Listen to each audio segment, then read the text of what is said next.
Donc voilà, ça c'est le pneumatite. Alors pourquoi pneumatite aujourd'hui? Ben, c'est parce que, et pourquoi utiliser du béton? Ben, parce que lorsque l'eau transporte le pneumatite, rencontre le ciment, la prise, formation de microcristaux, et la pneumatite va venir vitaliser un béton vivant.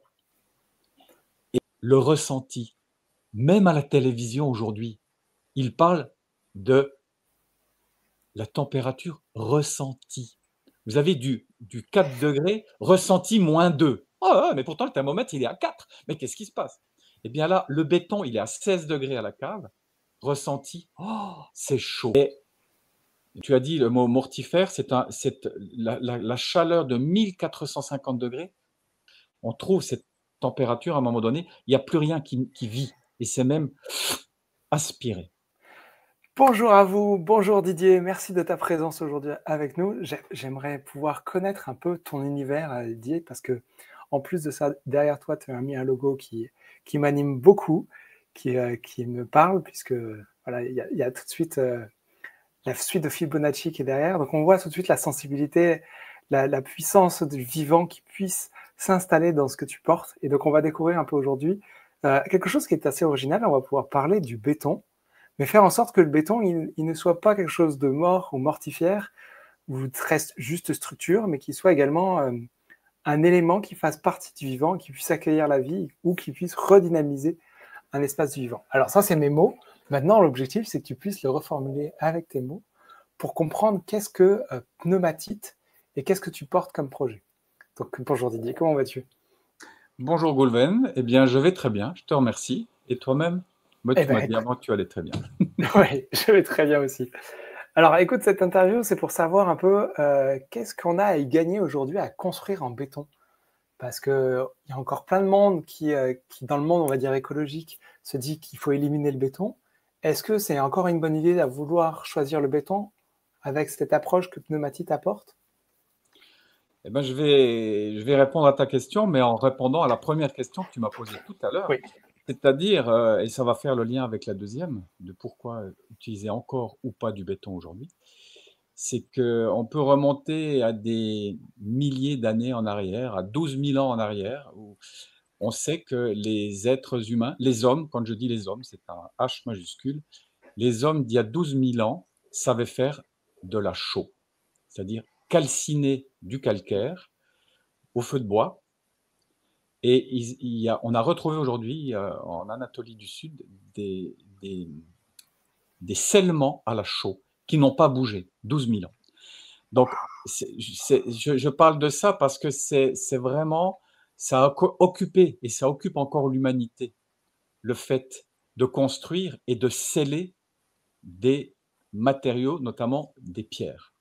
Alors, de 12 000 ans, on peut passer, bon, je passerai les pyramides qui ont passé après derrière, et là je ne vais pas parler de ça, et on arrive à il y a 2000 ans où les Romains ont repris tout ce savoir de la chaux calcinée pour faire le béton romain, et ils l'ont tellement bien utilisé, amélioré, qu'ils ont carrément réussi en y incluant de la pouzzolane et autres, qui vient des volcans, hein, le béton hydraulique. Donc, ils en ont fait des bétons qu'on peut mettre en œuvre sous l'eau et qui tiennent l'eau. Donc, tous les aqueducs romains, comme le pont du Gard dans le Gard, est encore un vestige de béton hydraulique romain. Ils ne l'appelaient pas comme ça, mais on l'appelle comme ça aujourd'hui, le béton hydraulique. Donc, ils avaient ce savoir-faire, ils l'ont poussé très très loin, toujours avec de la chaux à 900 degrés. Toujours des matériaux issus de la terre, de l'endroit où il y avait de la chaux, les endroits où il n'y avait pas de chaux, on faisait du pisé, on faisait du torchis en Alsace. Et là où il y avait de la chaux, eh bien, on la calcinait, on faisait des mortiers de chaux. Et sans banchage. Les Romains savaient ne pas mettre de ferraillage, excusez-moi, sans ferraillage. Il était Ah oui, banché, la coupole du oui. Panthéon est banchée, mais sans ferraille. Idem en Espagne, on trouve ces vestiges. Et ça s'est perdu pendant le Moyen Âge, ces savoir-faire comme d'autres choses. Et à l'ère industrielle, eh bien, Eureka, j'ai trouvé un Anglais, de manière empirique, a mis au point un four en s'inspirant de ce qui se passe avec la lave volcanique à 900 degrés, ces pierres volcaniques, il a fait un four qui chauffe à 1450 degrés. Et donc, les personnes de l'époque, notamment le comte de Vicat, un Français, ils se sont dit extraordinaire, à 1450 degrés, on va pouvoir mettre plusieurs roches en fusion et est né le fameux clinker, le ciment, qui est fait à 1450 degrés en 3 minutes et dans des chambres dites de compression. Imaginez si vous avez des invités, vous leur faites un soufflé au fromage dans un four de compression, ils ne seront pas contents du tout. Ça empêche toute expansion. Et le ciment est né comme ça sur toute la planète.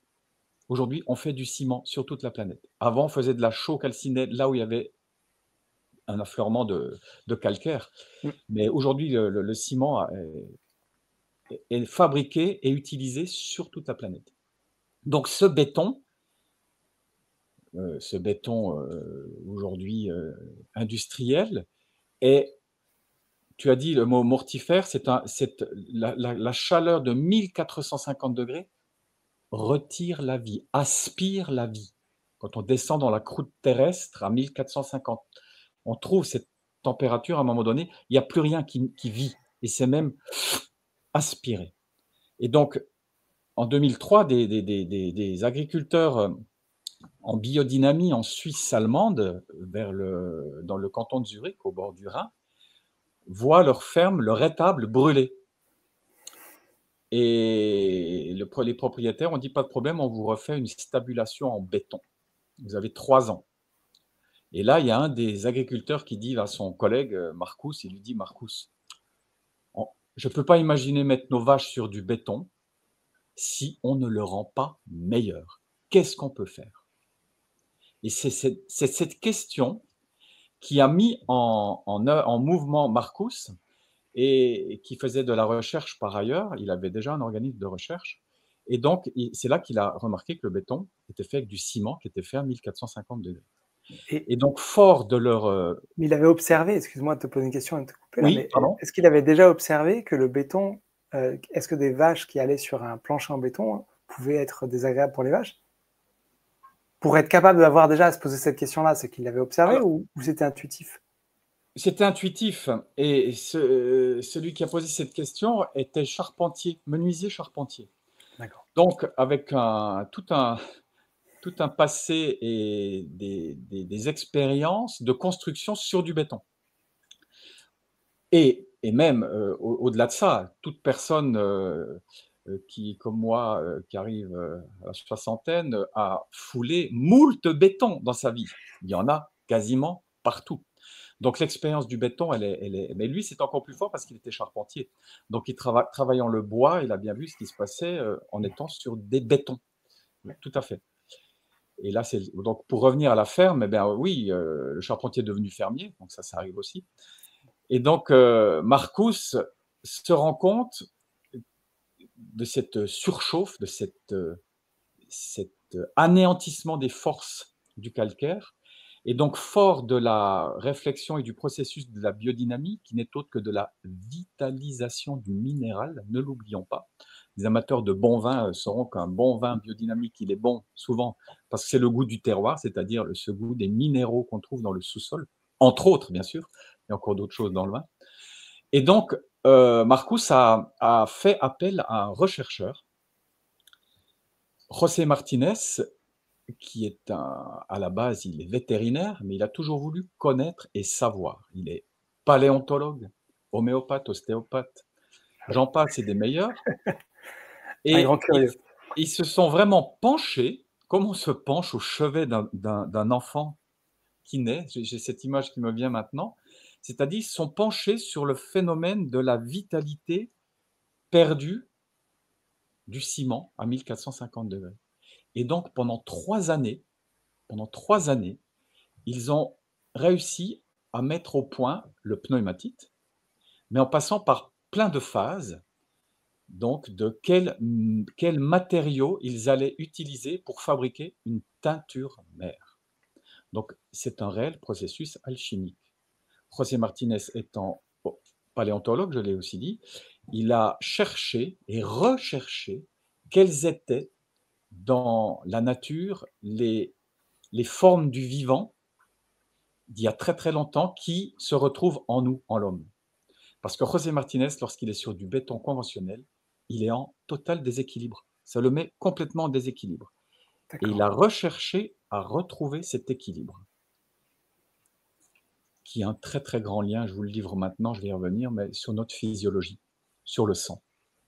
Et donc, il a conçu une teinture mère. Alors, tu as parlé au début de ce qui était derrière moi, et j'en ai un magnifique devant moi, mais Waouh! qui est Ah, vide. le chapa! Non, non, non, et c'est une forme magnifique, mais pour le tenir, il faut de l'eau, hein, il faut de l'eau pour tenir le nautile. Donc, le nautile se tient comme ça, en fait, hein. Et là, vous avez la bête qui sort devant ici. C'est un mollusque céphalopode, parce qu'il a une tête, il a un œil et les pattes devant, donc céphalopode. Et donc, les nautiles, depuis 250 millions d'années, vivent dans les abysses et les profondeurs des océans. Et depuis 250 millions d'années, ils remontent à la surface de l'eau, et au gré des vents et des courants, ils remontent à la surface pour respirer, s'oxygéner, et ils redescendent. Et ça, depuis 250 millions d'années, les nautiles ont bercé les océans. Et José Martinez a utilisé une coquille de nautile, trouvée à la foire aux minéraux, qu'il a broyée, mis en poudre. Et ceci avec encore différents minéraux, des métaux, des végétaux et quelques substances animales homéopathiques qui ont été mis pour faire une teinture mère qui a été diluée et dynamisée 7 fois. Donc le pneumatite, c'est du D7. C'est une solution aqueuse, donc liquide, l'excipient est de l'eau, et dilué 7 fois en 3 semaines. C'est un très très long processus, sans électricité, sans électromagnétisme, uniquement avec l'intervention de l'homme et de ses mains. Donc voilà, ça c'est le pneumatite. Alors pourquoi pneumatite aujourd'hui? C'est parce que, et pourquoi utiliser du béton? Parce que lorsque l'on rajoute 125 millilitres de pneumatite dans 1 mètre cube de béton, voilà ce qui va se passer. Lorsqu'on fait du béton, lorsqu'on fait un mortier, quand l'eau va rencontrer le ciment, ça s'appelle l'hydratation du béton, la prise, quand ça prend, à la prise, vous avez des microcristaux qui naissent de l'union de l'eau et du ciment. Ces microcristaux sont morts, 1450 degrés, il n'y a plus de vie. On va mettre le pneumatite dans l'eau. L'eau, vous le savez tous, c'est le meilleur transporteur de tout ce que vous voulez et imaginez, et même que je n'ai encore pas imaginé. L'eau transporte le pneumatite, rencontre le ciment, la prise, formation de microcristaux, et la pneumatite va venir vitaliser, les forces du pneumatite vont vitaliser ces microcristaux. D'où un béton vivant. Et là, pourquoi aujourd'hui j'engagerais et je conseillerais à des personnes qui construisent le plus écologiquement possible. Entendons-nous sur le mot écologique par rapport à la nature, sans connotation comment on va dire politique. Moi, je viens de la Suisse, donc pour moi, l'écologie, ça n'a rien à voir avec la politique. C'est un geste pour moi, l'écologie, c'est que je me considère et je me respecte moi-même en tant qu'être humain sur la Terre pour respecter l'autre et les autres, la nature, les fleurs, les animaux et les autres êtres humains. Donc ce geste écologique, même pour une maison, eh bien, je connais peu de maisons, ça existe, mais il y a peu ou de bâtiments qui n'ont pas de béton, ne serait-ce que dans les fondations ou une dalle, un radier, un mur de refend, un soutien, peu, mais un petit peu. Eh bien, j'encourage les gens à mettre du pneumatite parce que je l'ai dit, le béton actuel et conventionnel nous tire des forces, nous aspire des forces. Et lorsqu'on met le pneumatite dans le béton, le fait de vitaliser ces microcristaux, il nous donne une force. C'est-à-dire qu'il va agir, le béton pneumatisé agit sur notre physiologie. Nous avons fait un test de variabilité fréquence cardiaque, VFC, reconnu dans le monde depuis des dizaines d'années, utilisé toutes les années, énormément de fois par les sciences. La variabilité fréquence cardiaque, observée dans une maison conventionnelle ou dans une maison en pneumatite, eh bien, la variabilité fréquence cardiaque change. Elle est plus basse. Ça, c'est l'observation scientifique. Et puis l'autre observation, qui pour moi est la plus essentielle, c'est que chaque être humain qui se trouve environné de béton pneumatisé le dit de lui-même. Alors ça, moi, ça m'a pris 1 an. Certains, ça leur prend 1 seconde. On est tous différents par rapport à nos ressentis. Eh bien, c'est vraiment un ressenti de bien-être. C'est-à-dire, si ma physiologie, ma variabilité fréquence cardiaque descend un peu, je suis beaucoup plus relax. J'ai des sensations. Alors, ce qui revient le plus, c'est la sensation de chaleur. Ça, c'est un phénomène important dans les pieds, dans les jambes. Certains, ça va être dans la nuque. D'autres, ils ont des raideurs, donc ils vont dire c'est dans l'épaule. Bref, ça permet simplement un lien cosmobiologique à la personne environnée du béton pneumatique. Donc, je ne peux que encourager les gens qui sont frileux par rapport au ciment, mais qui vont en utiliser un petit peu dans leur nouvel habitat, que ce soit pour y habiter ou pour y travailler, d'utiliser du pneumatite. Et cerise sur le gâteau, c'est que ça permet aussi de revaloriser tous les matériaux d'une construction. En plus, si elle se dit écologique, il y aura du bois, sans doute. Il y aura du chanvre. Il y aura des beaux matériaux qui ont une résonance aussi avec l'être humain. Et de ce fait, le pneumatite va porter tous ces autres matériaux et les mettre en cohérence les uns avec les autres. Alors, je peux continuer, sauf si tu as une autre question. C'est que si on est dans les matériaux, c'est que ça va. Oui, le pneumatite, c'est enthousiasmant. Oui, et j'ai pas pu t'arrêter dans ton élan parce que je te remercie. Je fais une pause je parce trouve qu'il ça y a un autre important. aspect qu'on peut développer encore après. Mais avant de développer cet autre aspect, Oui, je ne sais pas si ceux qui nous écoutent là maintenant oui. saisissent véritablement le fait que pour eux, c'est normal d'être dans du bâtiment conventionnel où leur fréquence cardiaque, en fait, ils n'ont jamais pu remarquer qu'elle était un peu plus élevée que ce qui pourrait être confortable avec un bâtiment qui a été construit avec du pneumatite et donc qui soit plus relax. Comment faire en sorte que les gens ils se disent ah mais en fait peut-être que si je me sens pas bien c'est parce que je suis entouré de béton. Tout le monde a toujours un peu critiqué le béton en disant ouais c'est pas très bien, c'est pas très écologique ou ceux-là ils sont pas très riches, ils habitent que dans du béton. Moi je connais beaucoup de personnes qui ont dépensé des millions dans des maisons, enfin beaucoup, je connais pas beaucoup de personnes mais j'en connais quelques-unes Bien qui sûr. habitent dans des maisons qui valent plusieurs millions, 2, 3, 4, 5 jusqu'à 12 millions et c'est que du béton et Oui. la maison dedans ben, heureusement qu'elle est un peu plus design, donc du coup, tu as des lignes d'énergie qui sont assez sympathiques. Mais si le lieu en lui-même, il portait pas quelque chose, c'est pas toujours extraordinaire. Alors, il y a beaucoup de choses qui sont connectées aussi avec le fait qu'il y a des gens qui sont pas bien. Tout à l'heure, tu parlais d'infirmiers. Je sais que les vaches, comme elles n'ont pas le langage, quand elles se sentent pas bien, bah, quand elles arrivent dans un lieu où ça leur convient pas, elles l'expriment ou elles s'en vont, elles s'éloignent.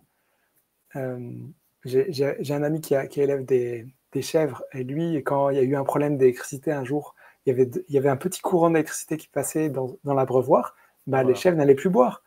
Donc pourtant c'était 0,5 volts, c'était rien, mais pour nous c'est rien, mais pour elles c'était quasiment comme si on se prenait un choc électrique à chaque fois qu'on touchait l'eau. Donc on a un peu toute cette dimension-là d'une certaine façon. Est-ce que tu pourrais approfondir un peu ce côté un peu, en fait, on n'a pas conscience à quel point c'est important de se dire, ah ouais, mais en fait, on n'est pas si bien chez soi. Oui, oui, je peux que te rejoindre sur cette constatation et aussi ces observations et cette phénoménologie de l'importance du matériau sur nous. quand les personnes m'interrogent, souvent j'ai les gens au téléphone et et s'ils sont dubitatifs ou autres, je les renvoie toujours à, bon voilà, imaginez-vous, on arrive dans un lieu, on ne connaît pas, et vous avez une maison tout en bois, puis une maison tout en béton, et puis vous allez où spontanément? Vous vous réfugiez. Et régulièrement, les gens ils vont dans la maison en bois. Il y en a qui vont, on peut aussi aller dans la maison en béton, hein. Bien sûr.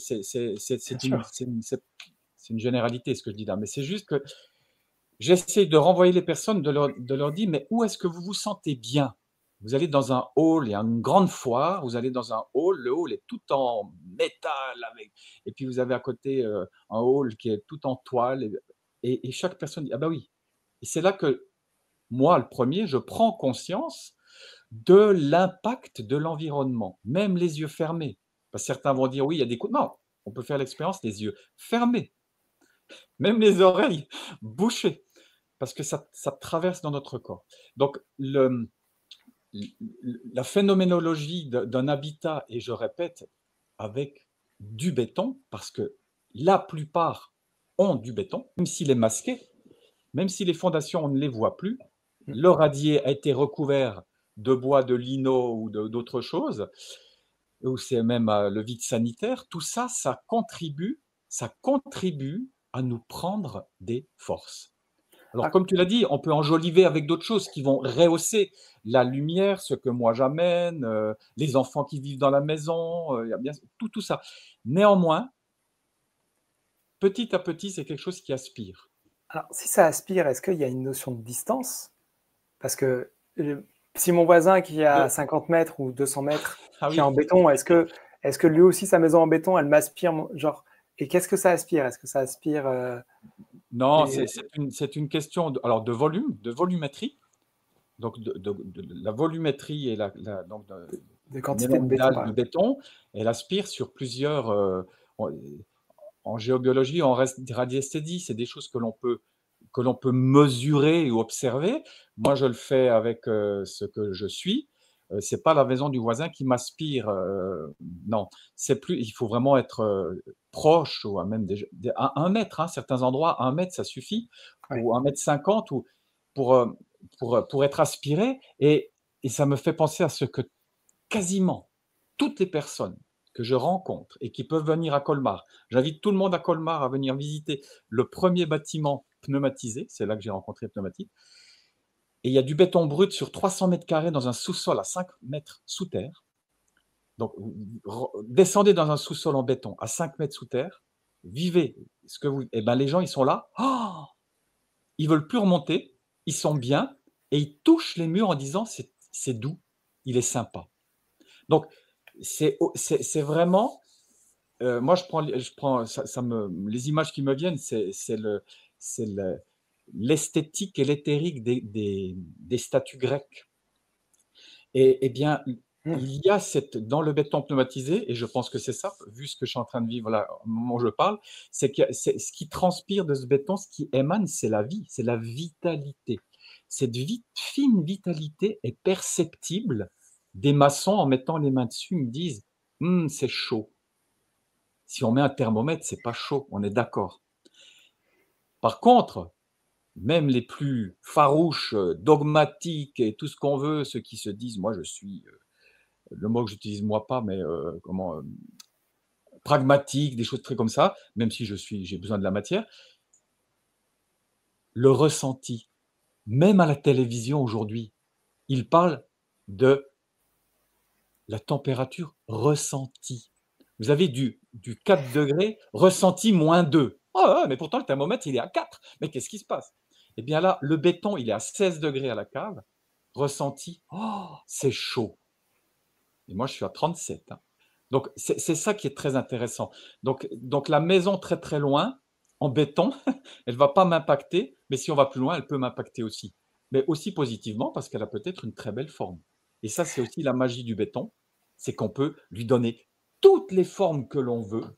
On peut lui donner des formes arrondies, hein. Bon, ça, c'est une carotte pour montrer aux gens, c'est un carottage d'un béton pneumatisé, pour montrer que la rhéologie du béton pneumatique, c'est exactement la même qu'un autre béton.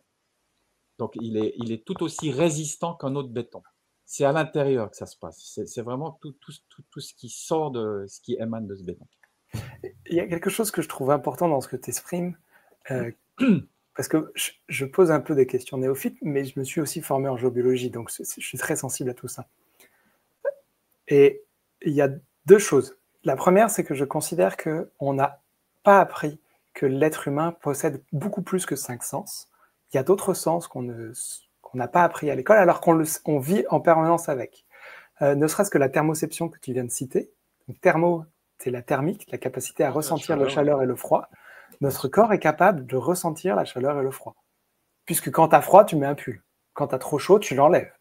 Donc, il y a bien une capacité à l'intérieur de ton corps qui n'est pas liée à tes 5 sens principaux.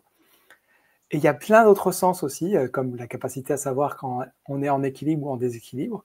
Et en fait, quand l'être humain sait maîtriser l'ensemble de ses sens, on pourrait appeler les 9 sens, les 9 sens principaux, je ne vais pas tous les citer parce que ce n'est pas l'objet, mais quand on arrive à mieux les connaître et mieux les ressentir, bah cet ensemble-là permet d'avoir à être capable de ressentir quelque chose qui est extraordinaire, que tu as nommé légèrement, qui est l'éther.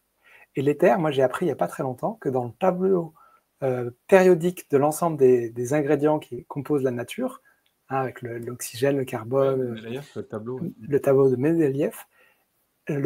Mendeleïev, l'original, celui qui a été écrit et rédigé par Mendeleïev, il existe une ligne supplémentaire au-dessus du 1. Donc le 1, c'est les plus légers, les éléments les plus légers, et en bas, on a les métaux lourds qui sont les plus lourds. Et donc, on va de, je ne sais plus, de 10, 12, je crois, à 1. Mais en fait, il en manque un qui a été supprimé, qui est la ligne 0. Et dans la ligne 0, il y a un élément qui est essentiel, qui est l'éther. Et l'éther, il est tellement léger qu'il ne se voit pas forcément dans notre technologie connaissance, puisqu'il a été supprimé peut-être pour une raison très spécifique, je n'ai pas l'histoire, mais ce que tu décris quand on ressent que c'est chaud, pour moi, c'est l'énergie de l'éther qui travaille. Et l'humain a un corps éthérique. Un arbre a un corps éthérique. Bon, je pourrais aller plus loin, mais je te laisse à nouveau la parole. Moi, je me permets juste, puisque tu l'as ouvert, très courtement, la biodynamie est issue des recherches et la continuité de ce qu'a apporté Rudolf Steiner avec l'anthroposophie. Mais Rudolf Steiner, et j'ai travaillé pendant 30 ans en pédagogie, il apporte 12 sens, pas 9, 12. Donc, c'est une globalité. Nous sommes des êtres d'une globalité et d'une richesse phénoménale, et ça ne s'arrête pas à 5 sens. On est d'accord. J'ai dit 9 pour pas, parce que je ne me rappelais plus des autres. Non, mais oui, mais ça c'est fabuleux de l'aider. On pourrait une fois s'atteler à un atelier sur les 12 sens, hyper pratico-pratique, parce qu'on peut les expérimenter. Et c'est ça qui est extraordinaire. Donc oui, Pneumatique me fait expérimenter les 12 sens. Et avec notamment un des sens qui est aussi le sens du toucher. Et donc le sens du toucher, c'est aussi bien comment je touche une surface, mais c'est aussi comment tu me touches. Et c'est très intéressant. Bon, et comment je me touche à l'intérieur, comment mes organes se touchent. Bref. Et le béton pneumatique me touche. Et en fait, il m'a touché parce que j'étais sur une construction en béton pneumatique que je découvrais. Et d'y être tous les jours, j'étais préoccupé par la construction et tout ce qu'il fallait suivre. Et il m'a fallu des mois pour un jour m'arrêter. Et ça a infusé en moi. Et depuis ce jour-là, quand j'arrive sur un autre béton, et Dieu sait si, eh ben, j'ai mes jambes, c'est du béton, c'est des baguettes, c'est tout dur. Et dès que je vais sur un béton pneumatisé, pouf, ça se détend, ça se relâche, et je suis bien. C'est vraiment et voilà, et ça, c'est une approche du sensible que les animaux sont capables, puisqu'ils n'ont pas notre intellect et ils vivent les choses dans leur corps. Ils n'ont pas de caoutchouc sous les pattes. En plus, les vaches ont 4 sabots bien humides, donc elles reprennent tout dans leur corps. Et ça nous a permis d'observer, et ça peut parler à beaucoup de personnes. Le béton pour nos maisons, petit égoïsme, d'accord, mais eh bien, on a remarqué que grâce aux animaux, et notamment les vaches, à qui on met des robots pour les traire, pour leur donner à manger, pour les faire lever, j'en passe et des meilleurs, c'est un peu attristant. Donc ces vaches se reprennent de l'électromagnétisme et des ondes toute la journée. Et lorsqu'on pose un robot par terre, au sol, et on l'implante et tout, il y a certains endroits, les vaches n'y vont pas. Elles ne le fréquentent pas, ou très peu. Et ça, c'est pas bien de ne pas fréquenter le robot. Eh bien, on a remarqué qu'en mettant du béton pneumatique sous le robot, à la dalle du robot, on l'a fait au départ parce qu'il y avait géologiquement une faille avec de l'eau dessous, donc on a mis du pneumatite, eh bien les vaches vont au robot. Les vaches vont au robot. Donc aujourd'hui, il y a des fabricants de robots qui préconisent le passage d'un géobiologue, oui j'ai bien dit un géobiologue, et du pneumatique dans la dalle. Merci les vaches, c'est absolument incroyable. Et donc le lien vache, êtres humains, elles ressentent tout très très fortement dans leur être. En plus, elles ont la panse qui est face au sol, donc elles s'en prennent bien plus que moi. Et moi, j'ai du caoutchouc au pied régulièrement. Et c'est qu'en plus, le béton pneumatique a un effet d'harmonisation par rapport à l'électricité, l'électromagnétisme et les ondes, mais aussi un effet harmonisant par rapport à tous les désordres géologiques. Les réseaux faillent, sèchent, humides. Et ça, on a pu après le confronter. J'habite en Alsace, donc nous sommes sur de l'eau et du granit. Donc on a tout pour faire pour avoir des belles expériences. Eh bien, ceux qui veulent le faire en unité bovis le font en unité bovis. Ceux qui veulent le faire avec les mains, peu importe. Les résultats sont toujours les mêmes. Lorsqu'on met une maison bétonnée, pneumatique, là où il y a une faille et autres, eh bien, quand on est sur la maison, la faille, elle est harmonisée. Elle ne vous dérange absolument plus. Et même, ça élève même le niveau de vibration. Donc, les vaches nous ont énormément aidés. C'est pour elles que le pneumatique est né, parce que le paysan, quand même, hein, ils ont fait la ferme. Ça, c'est important que je le dise, très important, même si ça doit se finir là-dessus. Ça a commencé avec cette ferme qui brûle. L'étable, la stabulation est faite en béton en 2006. Et pendant 6 années, tout se passe bien. Mais le paysan qui a mis au point avec José Martinez le pneumatique, il reçoit de plus en plus d'appels. Et des gens qui veulent du pneumatique pour leur maison, pour leur banque, pour leur petite terrasse. Et en 2012, il a tellement de gens qui l'appellent, eh ben, il crée Pneumatique AG. Donc c'est né 6 ans après la ferme. Le pneumatique a été conçu pour répondre aux vaches de Rheinau. Et c'est par la suite que ça a été commercialisé. Et ça, je dois le dire parce que c'est un geste qui n'est pas anodin. Ah oui, on voit qu'on n'est pas du tout sur une démarche commerciale. Elle est devenue. Elle est devenue commerciale parce qu'il y a eu une demande. Exactement. Le marché s'est créé parce qu'il y a eu le bouche à oreille qui a parlé de cette expérience. Absolument. Et les gens ont fait, mais moi aussi, je veux être comme une vache, je veux bien vivre dans ma maison. Oui, c'est trop calme. Mais c'est ce qu'on ressent, c'est ce que ressentent les gens quand ils vont sur la ferme à Rheinau. Ah, je suis bien, moi je veux ça chez moi. Oui. Et tu parlais aussi du sous-sol. Moi, j'ai vécu au Québec et il y a beaucoup de personnes qui habitent dans des demi-sous-sols. D'accord. Parce que quand tu n'as pas trop de moyens, le loyer est un peu moins cher pour habiter dans les demi-sous-sols. Et la quasi-totalité des maisons au Québec, il y a très, très régulièrement un demi-sous-sol. Et comme en hiver, il fait plus froid et que la neige est un peu élevée, le demi-sous-sol, les fenêtres, elles sont même masquées par la neige. Et c'est un peu plus tempéré, c'est un peu plus confortable, sauf que quasiment tout est en béton. Donc, mes amis québécois, je pense que c'est intéressant d'avoir à explorer ça. Mais toi, Didier, qui es-tu? Qu'est-ce qui t'a amené à plonger dans cet univers qu'est la pneumatique? D'où viens-tu et pourquoi? Comment ça se fait que tu es arrivé là-dedans? Je te remercie pour cette question qui me touche parce que je le dis maintenant aux gens, je suis tombé dedans quand j'étais petit. Et ça me va comme un gant ou comme une soupe. Ou comme Obélix. Non pas parce que j'ai bouffé de l'Obélix, non, c'est pas ça. Mais j'ai choisi de naître et de vivre dans une famille qui m'a toujours accueilli, soigné qu'avec de l'homéopathie, de la phytothérapie. Mon grand-père soignait les gens par les plantes, dans le Doubs. Je suis né dans le Jura suisse, sur le calcaire. Et donc, pour moi, dans les années 60 et après 70, c'était une évidence que de manger bio, même si à l'époque, c'était même pas marqué bio, mais Bref, et de respecter les autres. Voilà. C'était mon chemin de vie. Et mon chemin de vie m'a emmené chez des enfants extraordinaires. Pendant 30 ans, j'ai accompagné des enfants et adolescents extraordinaires, c'est-à-dire Ça veut hors dire, normes. La ça veut dire société quoi, parle de... accompagner? Pardon? Ça dit accompagner, ça veut dire quoi?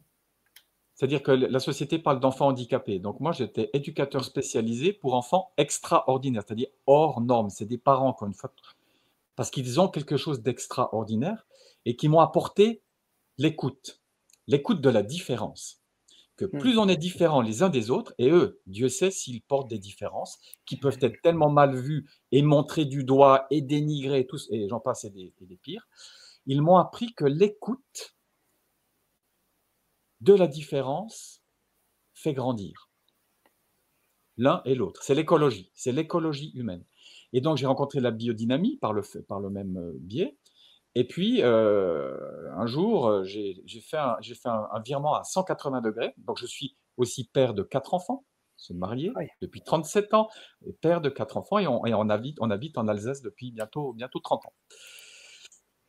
Et donc, j'ai fait un revirement à 180 degrés. J'ai arrêté mon métier, pas à cause de ces êtres, mais à cause de l'institution. J'en avais ras-le-bol de l'institution. Et je suis bien content d'être sorti quand je vois ce qu'est devenu le médico-social en France aujourd'hui. Et j'ai rencontré, en regardant ce qui venait à moi, j'ai rencontré Pneumatite. J'ai aussi rencontré l'habitat participatif. Je fais une formation d'accompagnement en habitat participatif. C'est un ciment humain, c'est une architecture humaine. Ça m'allait comme un gant aussi. Donc j'ai compris le système constructif d'une maison, toutes ces choses-là. Et puis après, étant hébergé par un ami architecte, je baignais complètement dans l'architecture. Je suis né dans la ville de Le Corbusier. Mon père m'a emmené dans toutes les, les, les, les maisons de Le Corbusier. Bref, il était prof de dessin, mon père. Je suis né dedans, je suis tombé dedans quand j'étais petit. Et donc, quand j'ai rencontré Pneumatite, mais ça a été pour moi une révélation. Une réelle révélation. Et j'ai appelé le Marcus et j'ai dit, vous cherchez pas quelqu'un pour la France? Puis il me dit, ben, j'attendais que vous m'appeliez. Et 2 semaines après, on signait. Je dis, OK. Et je me suis lancé représentant Pneumatite avec rien. 0 euros, zéro rien du tout. Poum! J'ai sauté dedans. Waouh! Il y a 8 ans que je suis avec ça, de cette manière. Alors, on peut appeler ça de la folie, mais est-ce que Ah cette ben oui, ben folie évidemment. est alignée avec le vivant? Et la folie, j'en ai côtoyé combien des fous aussi, parce que dans les personnes extraordinaires, il y a des gens qu'on nomme fous. Mais Oui. c'est quoi cette folie? Ben, c'est Mais l'expression de ce qu'on est. et en fait, c'est quelque chose qui fait peur au système, à la société. La folie, elle est recherchée parce qu'elle est attirante, attrayante, etc. Et en même temps, elle est repoussée parce qu'elle nous fait peur, parce qu'elle est justement hors norme. Et la norme, elle est peut-être pas toujours alignée avec le vivant, ou peut-être qu'elle est un peu trop alignée avec des choses qui sont. Enfin, vous le savez, tous ceux qui écoutent ça, ils savent. Je n'ai même pas besoin d'expliquer. Ouais. Non, mais la folie, c'est un mot. Mais les gens je vais utiliser le mot que les personnes m'ont dit. Ils m'ont dit, tu as eu du courage. Et au début, je dis, non, c'est pas du courage, c'est normal, c'était moi, d'arrêter mon métier, de partir sur autre chose. Mais effectivement, le courage, c'est aussi une histoire liée à l'être humain. On a parlé des sens, mais nous, êtres humains, nous sommes dans 3 plans. On est dans un plan sagittal. Si je lance un javelot, la pensée, c'est le sagittal. J'ai un plan horizontal pour rencontrer les autres, le social, le cœur, les poumons, et un plan vertical quand j'avance. Et en fait, c'est pas anodin le courage et de faire un pas en avant lorsque c'est l'inconnu. Mais mon pas en avant, c'est ma verticale, c'est ma sagittale et c'est mon horizontale. Et ces 3 plans m'ont toujours aidé à me centrer, à me positionner.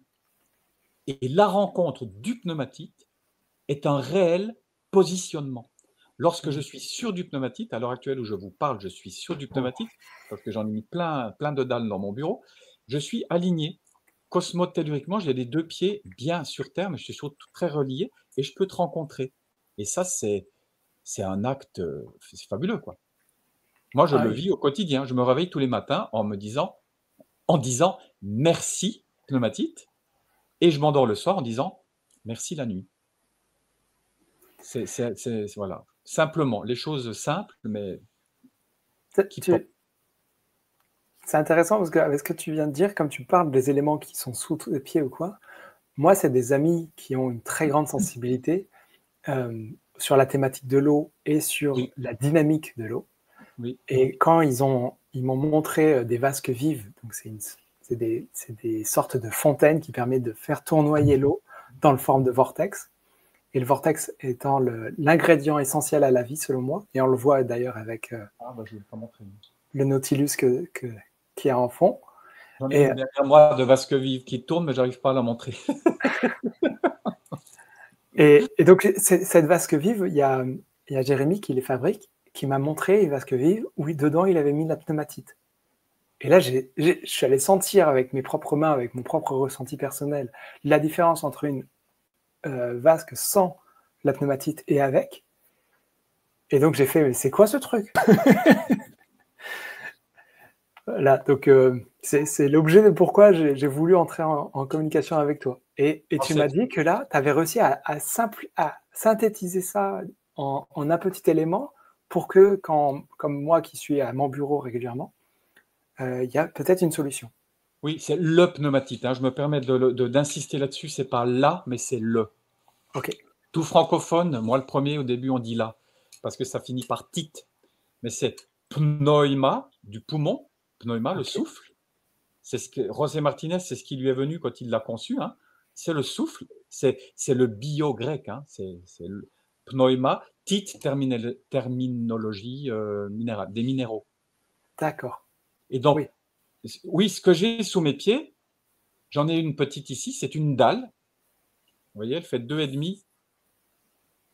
C'est une dalle en calcaire de Comblanchien, du calcaire reconstitué. Donc, c'est toute la granulométrie très fine et moyenne qui est mise dans un moule avec du ciment et de l'eau et du pneumatite.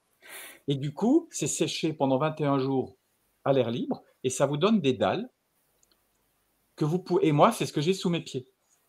Donc, c'est facile. Je n'ai pas besoin de faire un ragréage, un mortier, point barre. Non. Je mets des petits patins sous les dalles et je les pose les unes à côté des autres. Et je me suis fait mon sol en dalles. Et ça rassure toutes les personnes qui se disaient « Ah bon, là, c'est trop tard, ma maison, elle est déjà construite en béton. » Là, tu es en train de dire que c'est possible de l'envisager en rénovation. Ou les gens qui n'ont pas forcément de béton chez eux. Et puis, la dalle pneumatisée, elle permet aussi d'être amenée dans n'importe quel endroit. Au bureau sous ses pieds, chez soi où on médite, où on regarde la télévision, où on scrolle sur son truc, peu importe, il n'y a pas de que c'est bon pour tout le monde. Les personnes qui font du yoga, les gens les ostéopathes, dès qu'ils montent dessus, ils disent ah, bascule du bassin, mon sacrum a lâché. Ça c'est wow. Chaque fois. Les gens qui méditent ou qui font du yoga me disent ah ben là, je suis ancré tout de suite, j'ai pas besoin de faire mes exercices d'avant, ça y est.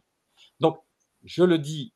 Et merci Goulven, je le dis haut et fort, aujourd'hui, il n'est plus question, pour moi, c'est pas une histoire, acheter du béton pour mettre du pneumatite, non, moi, je suis pour une utilisation consciente du béton, s'il en faut, on va mettre du pneumatite, mais quand c'est déjà existant et où on travaille, eh bien, achetez-vous une ou deux ou trois ou autant de dalles que vous voulez, et puis vous les assemblez là où vous êtes, et c'est tout simplement, je peux vous le dire, merveilleux.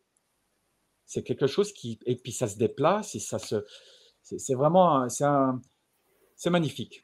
Et le calcaire nous le rend bien, puisque le calcaire est une roche qui aspire, qui prend les choses et c'est centripète. Et donc après, wham, il redonne tout, il redonne bien. Donc voilà, ça c'est mon nouveau dada. Je suis parti là-dedans. J'expédie des palettes je les fabrique pas moi-même, mais des palettes de dalles à différents amis à travers la France, parce qu'ils ont un gîte très respectueux de la vie. Un, c'est un géobiologue, l'autre, c'est une retraitée, mais qui adore la vie. Et du coup, les gens vont pouvoir aller chez eux pour acheter leurs dalles. Une, deux, trois. Et qu'on se le dise, et on part avec sa dalle sous le bras. Oui, il faut... Moi, j'ai la dalle. Ouais, exactement, ça, bien évidemment. Voilà, vous l'avez compris. Moi, je suis un amoureux de la vie et un joueur, mais dans le sens de jouer avec les choses qui font du bien, comme un enfant. Un enfant Alors, joue avec la vie, tout le temps. et là, tu viens de nommer quelque chose qui est important, c'est que là, tu viens de parler de calcaire. Au tout début, tu Oui, as commencé en parlant de l'histoire de la chaux, et on oui, a essentiellement parlé du béton. Et tout à oui, l'heure, tu as dit, on peut aussi utiliser éventuellement la pneumatique sur le bois. le Donc, pneumatique. pardon, désolé. Excuse-moi, mais c'est important, c'est important. Mais c'est OK, c'est pas encore ancré, ça va venir. Donc, le pneumatique, est-ce que, par exemple, moi, je sais qu'en tant que je rentre dans une maison en bois et que l'électricité n'a pas été très bien faite, le bois, en fait, facilite le courant porteur et les gens dans une maison en bois, quand il n'y a pas eu une bonne électricité avec un très, très bon rapport de mise à la terre, il y a un courant porteur qui est dans la maison qui est inconfortable. Est-ce qu'on pourrait le mettre, le pneumatique sur du bois, par exemple? Oui, Ce alors, que tu viens de oui, montrer pour le calcaire, on oui, a parlé du pour béton. le bois, il faut même le blinder. Même si tu mets à la terre, il faudrait blinder dans du bois. Alors, le pneumatique, on pourrait ramener dans une maison en bois, c'est ramener si tout est fabriqué, c'est à certains endroits, ramener ce dallage. Si on ne veut pas couler au moins les endroits. Alors, clairement, sous le lit, hein, il suffit de mettre des dalles étalées sous le lit. L'endroit où la personne bouquine, médite, et relaxe, peu importe, devant l'ordinateur, hein, des endroits où on stagne, Ouais. même à la cuisine, hein. Et là, ça, c'est des endroits où on va être tout à fait bien et où l'impact de l'électricité, de l'électromagnétisme et des ondes, hein, faut pas oublier, vont beaucoup moins nous gêner, beaucoup moins. Moi, j'ai fait des tests avec, de la Wi-Fi et la caméra BioWell. C'est aussi une autre manière, la caméra Korokov, qui est aussi un Je autre connais pas. moyen de faire des mesures. OK. Ben, le Wi-Fi ne m'impacte pas et j'ai des personnes qui sont des D'accord. amis électro-hypersensibles. Je vous ai parlé des vaches, qui sont comme nous, électrosensibles. Voilà. Oui, donc oui, parce que les vaches qui ressentent dans leur corps toute cette électricité, l'électromagnétisme, eh bien, nous aussi, on est aussi électrosensibles. Mais les gens hyper électrosensibles, les gens connaissent, eh bien, ils sont bien mieux lorsqu'ils sont en présence de béton pneumatisé ou de ces dalles pour prendre un appel téléphonique, d'être devant leur Ordinateur? ordinateur. C'est une histoire de, ça offre une protection, c'est-à-dire qui vient de soi.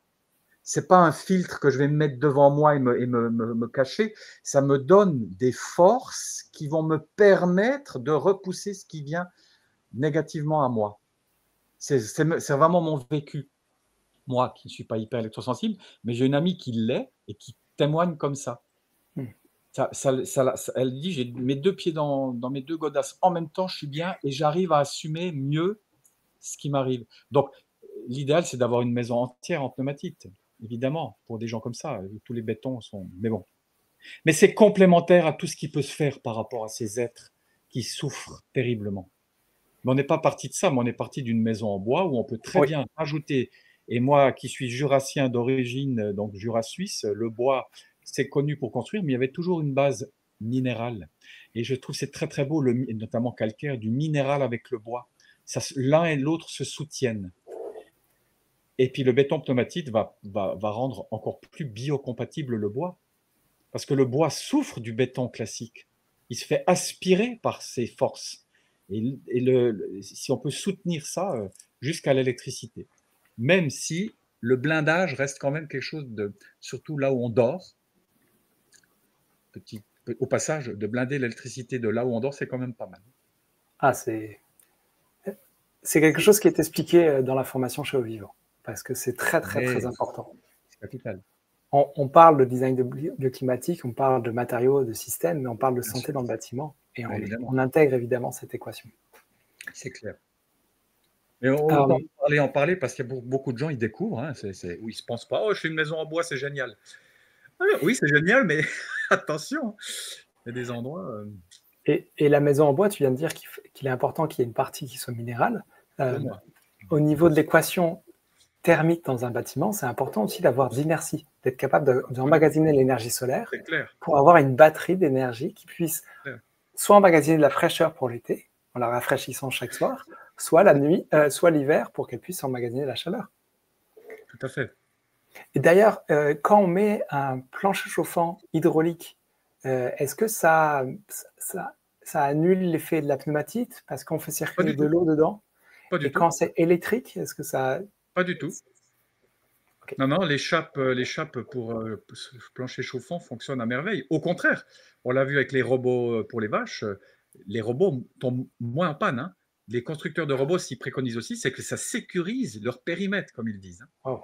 Donc ça a une action sur, ben, surtout, et il y a une vie différente dans les robots, hein, dans notre on le voit bien là, dans notre relation à travers des outils aujourd'hui informatiques, il y a de la vie, il y a des êtres élémentaires de ça. Et voilà, ben, Pneumatite, je pense qu'il aide aussi dans ce sens-là.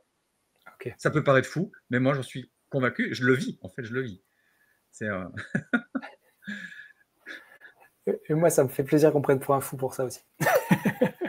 Alors, j'avais une question toute bête. Si c'est moi qui achète la pneumatite et qui le met parce que je fais ou le pneumatite. Ah, puis moi je suis terrible, hein.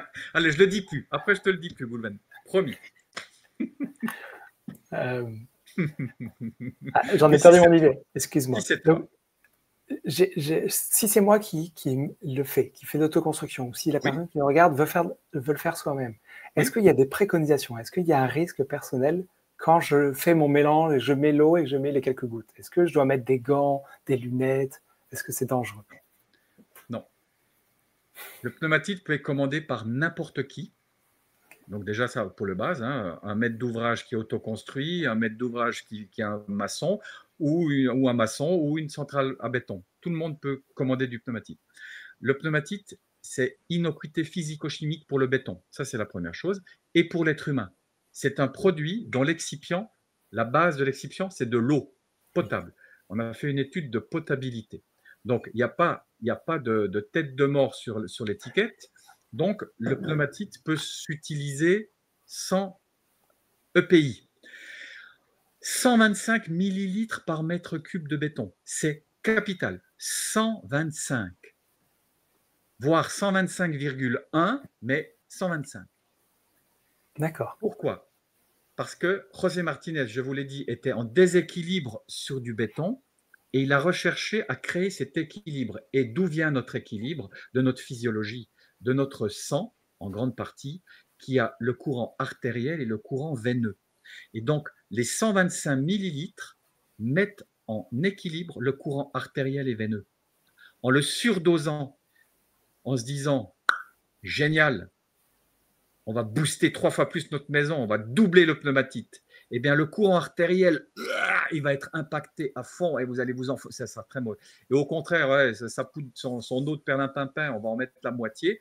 Eh bien, le courant veineux ça va éthérer, on va s'envoler, ça va être très très mauvais. C'est 125 millilitres par mètre cube. Et ça ne se boit pas. Merci. C'était ma Le question. pneumatite est pour le ciment. Pas du tout à boire. Pas du tout, du tout, du tout, du tout. Uniquement pour vitaliser le ciment. 3 années de recherche pour vitaliser le ciment. C'est Alors, son mode opératoire unique. est-ce que du coup, c'est un autre flacon pour la chaux, par exemple, si on veut faire Oui. un béton type romain? Mais non, c'est-à-dire qu'un béton de chaux, si c'est 100% de chaux, pas du tout. La chaux est faite à 900 degrés, c'est magnifique, il n'y a pas besoin de Donc, il n'y a pas climatisation. besoin. Non. Par Magnifique. contre, j'attire l'attention, parce que ça m'est arrivé avec plusieurs personnes, c'est qu'ils ont fait des bétons de chaux ou chanvre chaux où il y avait 17% de ciment. Ouais, ça, je ne Mais comprends pas parce toujours qu'il faut un pourquoi. durcisseur pour certains. Donc là, pneumatite. Donc béton de chaux avec ciment, pneumatite. Parce que le pneumatite va agir non pas sur la quantité de ciment, mais sur le volume. C'est une histoire de volumétrie. C'est Et, très peu de quantité pour un volume. C'est comme le compost, un bon compost, on en met très peu pour des hectares.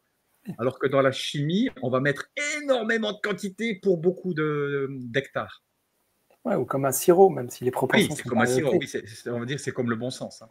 Ouais. Ouais, ouais. Et tu parles Donc du voilà, ça chanvre. c'est des préconisations. Donc une personne peut utiliser chez lui du pneumatite. Alors, soit il va, moi c'est livré, parce que c'est bien fait, avec une éprouvette qui est graduée en mètres cubes. Donc, il suffit de mettre le pneumatite le long en fonction des mètres cubes.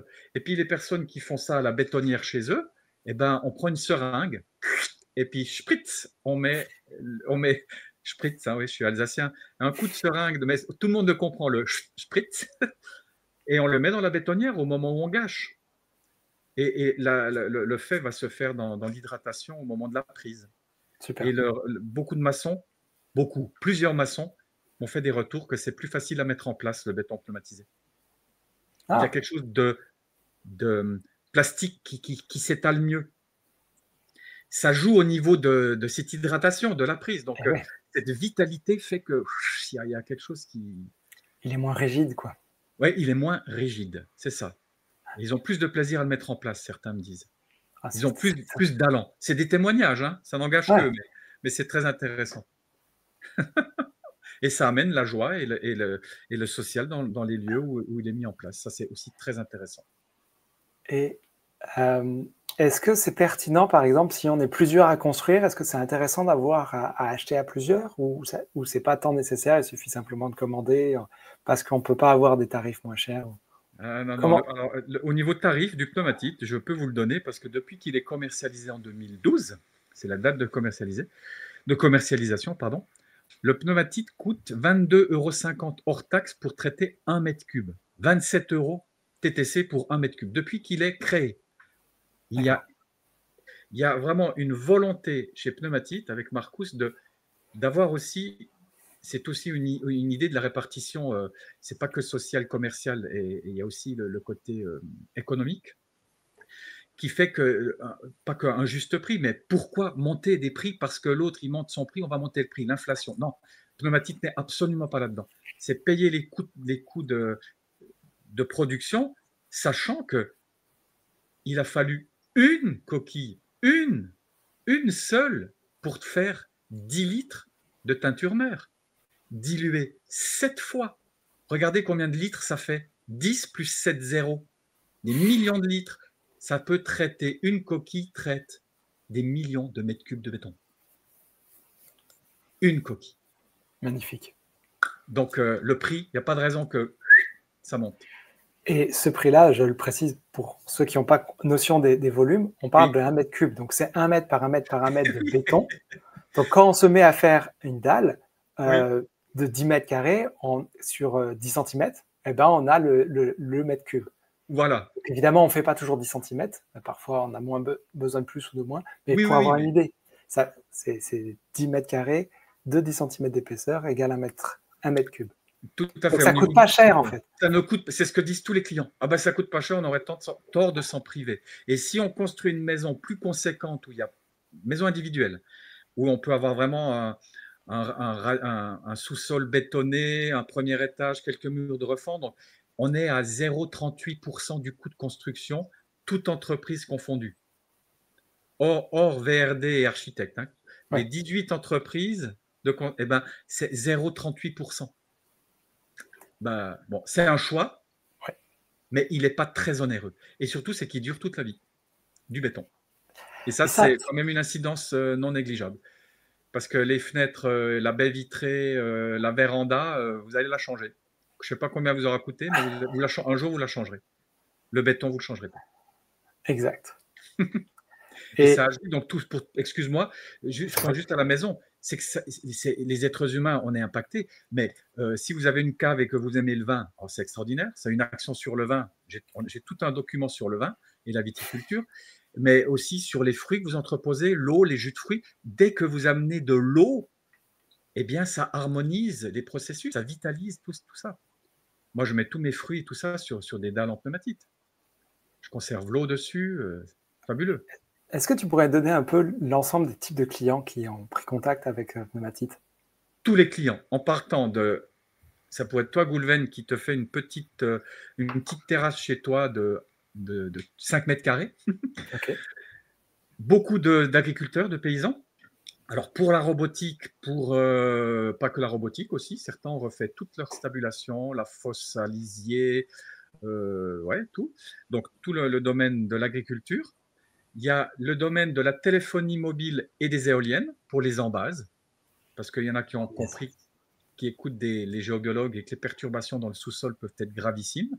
Ah ouais. On a un témoignage saisissant d'un géobiologue breton qui est appelé sur un endroit où ils font une méthanisation, pour le stockage de la méthane. Et ils bétonnent les murs, ils enlèvent les banches et tout le béton périphérique s'arrache avec les banches. Ils refont, ça s'arrache. Et eux s'arrachent les cheveux. C'est la Bretagne, il fait 15-16 degrés, c'est pas ça.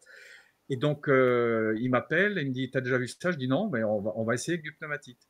Et en fait, le géobiologue, entre-temps, il a vu qu'il y avait une faille sous le chantier.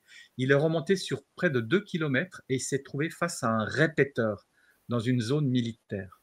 Donc, un répéteur, c'est un engin terribiliste, c'est un laser. Hein. Et donc, en fait, étant sur la faille, il a déstructuré l'eau de gâchage du béton, à tel point que le béton ne prenait plus. Fort. Déjà, du point de vue répéteur. Nous avons mis du pneumatite dans les bétons qui ont suivi. Il n'y a plus eu aucun problème. Il a restructuré l'eau et ça ne collait plus aux banches. Ils ont fini le chantier sans problème. Wow. Donc, ça, c'est aussi un exemple.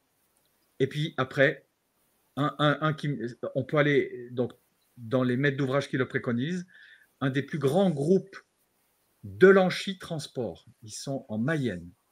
C'est un groupe de transport de camions frigorifiques, plus gros français. La directrice, Brigitte, a refait je l'appelle Brigitte parce que maintenant on a sympathisé. Madame Delanchy, elle a refait le restaurant d'entreprise avec un géobiologue et tout en pneumatite pour le confort de ses ouvriers. Et maintenant, ils font les bureaux, tout en pneumatite pour le confort de tout le personnel.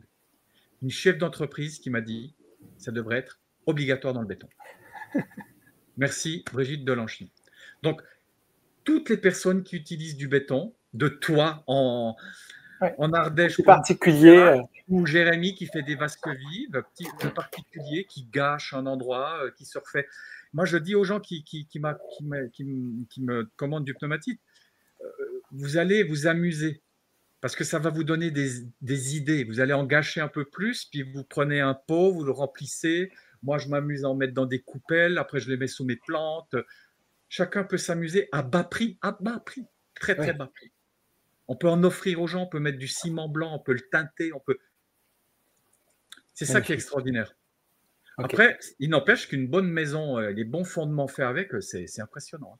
Même si on part en bois derrière, waouh, c'est... Oui, parce que le volume fait la différence et donc il y a un effet de résonance. L'harmonisation, elle est très grande. Plus il y en a, plus... Voilà, c'est ça. Comment on prend contact avec toi, Didier? Alors, on prend contact avec moi par téléphone, par courriel. Ne t'en fais pas, ça va s'afficher sur l'écran. Ça, c'est pas difficile. Avec la technique et Goulven, il le fera. Mais téléphone et téléphone, volontiers. Et donc, les coordonnées sont affichées. Maintenant, pneumatite.fr aussi, on peut avoir un peu ton descriptif. On peut revoir l'histoire pour pouvoir continuer à approfondir. Et est-ce qu'il y a des gens, s'ils sont frileux, est-ce qu'ils peuvent te contacter? Est-ce qu'ils peuvent contacter des gens qui l'ont installé et qui peuvent partager leur témoignage? Oui, alors déjà, n'hésitez pas à m'appeler, même si vous n'allez pas commander de pneumatite. Histoire de parler, de converser. Moi, je vais vous donner plein d'exemples parce que j'en ai des kilomètres et on a aussi un document avec tous les témoignages. Et je peux vous donner, le cas échéant, suivant qui vous êtes, ce que vous faites dans votre projet, des numéros de téléphone de gens qui l'ont utilisé et qui m'ont dit ils n'ont qu'à m'appeler. En agriculture, je l'ai fait beaucoup, beaucoup de fois. Donc, il n'y a aucun problème. Transparence, surtout. Vraiment, on tient à ce que ce soit transparent et libre. Donc, si vous m'appelez, il n'y a pas d'engagement. Ça sera une histoire de relation. Moi, j'aime relationner et voilà. Et même si c'est pour un tout petit peu. Le minimum, je dois le dire, c'est des petites bouteilles d'un demi-litre, hein, mais 4 mètres cubes. Mais voilà, pour le prix et autres. Et puis après, on trouve toujours des arrangements. On a toujours... en tout cas, moi, je me demande pourquoi je n'en ai pas acheté depuis, alors que je connais le produit maintenant depuis 1 an, quand Mylène et Jérémy m'en ont parlé. Et Et je pense que cette vidéo, maintenant, va faire partie intégrante de la formation pour que les personnes qui n'ont pas eu l'occasion de la découvrir sur YouTube puissent se dire « Ah ouais, bah peut-être qu'avant que je démarre mon projet, je prenne en considération le fait que je vais avoir à utiliser du béton.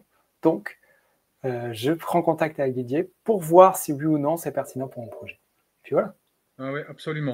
Et Didier, c'est pour la France. Mais si vous êtes ailleurs qu'en France, parce qu'il y a des gens Pour qui la francophonie. La francophonie, autant pour moi. Belgique et Suisse romande. Et après, il doit y avoir des contacts en Suisse qui après vont s'occuper pour l'Allemagne, etc. Ok, super. Puis après, on relaye pour le reste. Ouais. Et on continuera, Jérémy. Tu as parlé de Jérémy. Goulven, mais c'est l'Ardèche. On pourra aussi, je pense, faire encore d'autres choses liées à toi. Et j'aimerais aussi, une fois qu'on puisse aborder, on a créé un collectif, les Bienfaiseurs, un nouvel art d'habiter vivant, qui est en totale adéquation avec ce que tu proposes toi aussi, Goulven, mais avec encore des portes qui s'ouvrent, parce qu'on peut en ouvrir autant. Dans une maison, on peut mettre autant de portes que l'on veut. Donc, c'est un enrichissement mutuel, les bienfaiseurs, et ça, c'est aussi quelque chose dont on pourra parler une autre fois. Ok, eh ben, avec grand plaisir. Est-ce que tu as un dernier mot pour la fin, pour conclure cette rencontre? Ah bah, moi, il n'y en a qu'un qui vient, c'est merci. Ben voilà. Parce que, tout simplement, merci pour ce partage. Avec joie. C'était un vrai bon moment pour moi. J'espère que vous aussi, si ceux qui nous écoutent, vous avez pu entendre cette rencontre jusqu'à maintenant. Un grand merci pour votre écoute. N'hésitez pas à vous abonner à la chaîne parce que il va y avoir d'autres interviews, d'autres visites de maison pertinentes. Et j'espère à l'occasion, avec Didier ou avec d'autres personnes, aller visiter aussi une maison qui aura installé des pneumatites. J'ai fait des vidéos aussi avec Jérémy. Il faut que je les monte. Donc, un de ces quatre, quand je serai plus sérieux sur mon montage, il y aura plus de vidéos encore qui vont être partagées. Un grand merci encore une fois, Didier. Et puis à bientôt. Merci à tous ceux qui nous regardent. À tout bientôt. Belle journée. Salut. À très bientôt.